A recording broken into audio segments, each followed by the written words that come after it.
In today's video, I'm going to teach you how to join a team in Microsoft Teams. This is a quick and easy process, and I'll guide you step by step to ensure you understand and complete each part of it with ease. The first thing you need to do is to find the Microsoft Teams invitation link that you've received.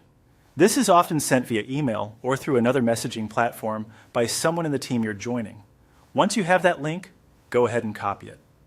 Now open up your favorite web browser, whether that's Chrome, Firefox, Safari, or any other one you prefer to use, and paste that link into the address bar at the top of your browser window. Hit enter, and you'll be on your way to joining your new team. As the page starts to load, you might notice a pop-up menu appear. This is simply trying to direct you to different ways you might enter the meeting. We're going to use the browser today, so just click on Cancel. Don't worry, you're not canceling the meeting itself, only the prompt. This helps keep things straightforward and hassle-free.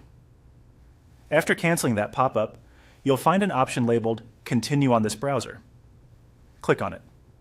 This allows you to join the meeting directly through your web browser, which can be particularly handy if you don't have the Teams app installed on your device, or if you're joining from a computer that doesn't have the app. You're almost there.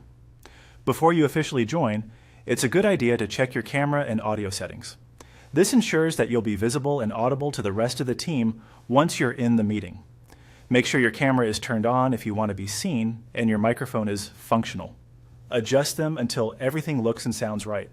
A quick test with your microphone can help prevent any awkward moments where you're talking but no one can hear you.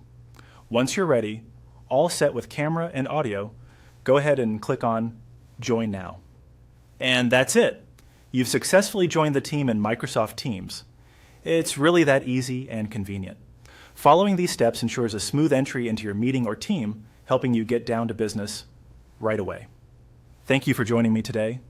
I hope this tutorial was helpful and that you're now feeling confident in how to join a team in Teams Microsoft.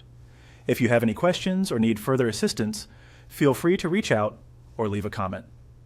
Don't forget to like and subscribe for more helpful tips and advice and tutorials. See you next time.